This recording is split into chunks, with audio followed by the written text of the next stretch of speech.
qui vivent dans la neige, il n'a jamais vu la neige.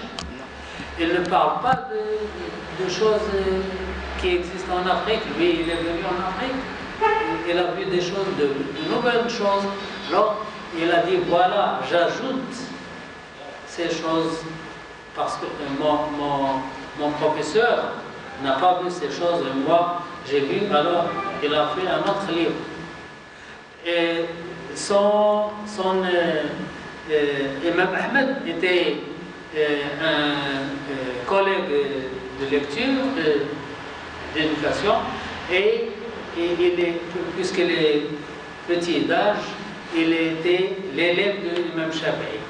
Il a étudié avec l'imam Shafi'i, et puis, puisque Shafi'i était aîné, âgé, il a enseigné l'imam Ahmed. Et lui aussi, il a vu des choses, il a ajouté. Alors, ils ne sont pas seulement ces quatre, il y a beaucoup. Mais les autres, il y a aussi un autre qui s'appelle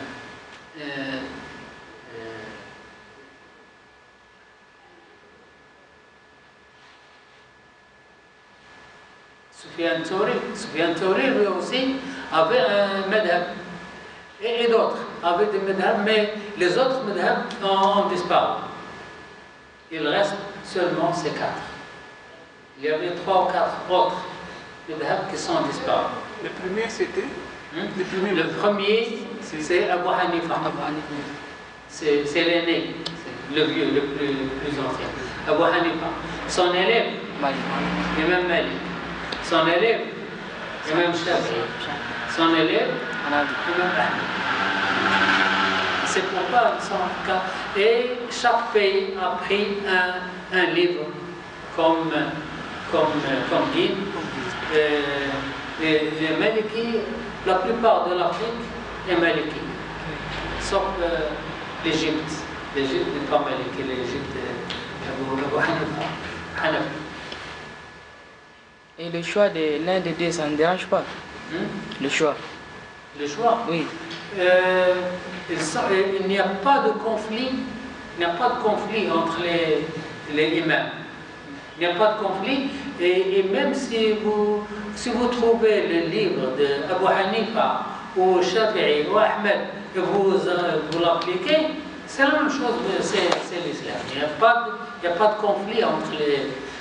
Il y a quelques petits détails qui sont très minimes et qui ne sont pas vraiment dangereux. Par exemple, pour les Hanafis, on ne fait pas de salat tête nue. Il faut mettre quelque chose sur la tête, même un mouchoir ou n'importe quoi.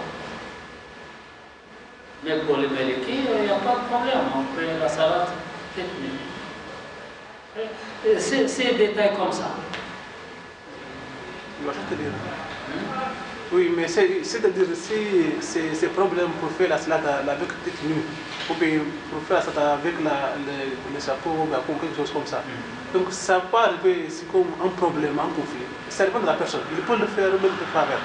Non, pour les Hanafis, il faut mettre quelque chose sur la tête. Il se base sur un fait, un événement que le prophète sallallahu alayhi wa sallam a rencontré un sahabi qui veut faire la prière. Il était tête nue et le prophète sallallahu alayhi wa sallam a demandé l'homme. Il dit, tu vas faire la prière? Il dit oui. C'est-à-dire tu vas entrer chez Allah subhanahu wa ta'ala.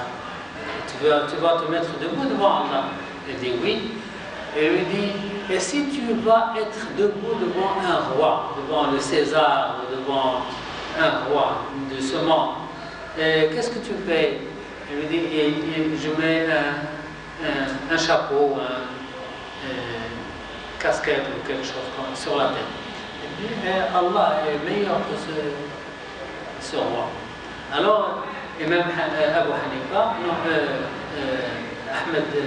Ahmed bin Hanbal, après ce hadith, il dit il faut mettre quelque chose sur la tête. Il se base sur ce hadith. Et même Malik ne se base pas sur ce hadith. il connaît, il sait, mais celui qui veut faire la prière tête nue, il n'y a pas de problème. Voilà, c'est ce que ça dit. C'est-à-dire, c'est pas obligatoire. C'est pas obligatoire pour moi. Bon, un autre événement. Il y a l'imam Shafi'i et le maître de l'imam Ahmed.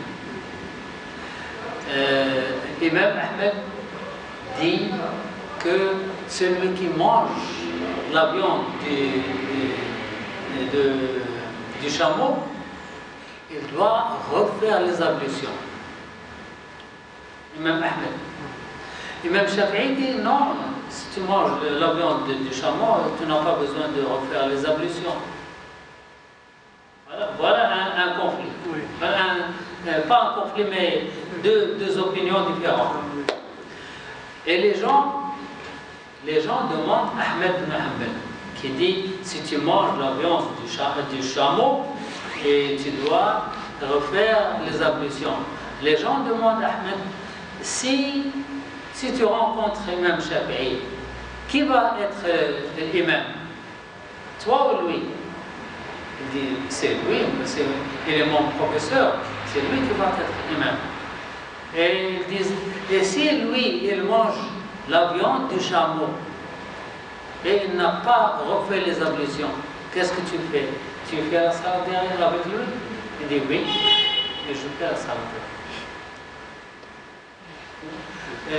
Lui, il dit il faut refaire la salat, mais lorsque son professeur est imam et il a mangé, il vient de manger la viande du chameau et n'a pas refait les ablutions, ça ne fait rien, il fait la salat avec lui. Parce qu'il sait que sa salat est correcte. Donc il n'y a pas de problème. Il n'y a pas de problème. Il n'y a pas de problème entre les médailles. Il y a un problème avec le chiisme. Oui. Le chiisme, nous les sunnis, nous considérons que les chiites ne sont pas musulmans. Pourquoi? Parce que pour nous, si quelqu'un ne fait pas la salat exprès, il ne veut pas faire la salat, il n'est pas musulman. Et si il sait que la salat est obligatoire, mais il est paresseux, il ne fait pas la salat par paresse, il est quand même musulman. Mais s'il refuse, par principe, Comme pour arrogance. oui. S'il refuse par principe de faire la salat ou de jeûner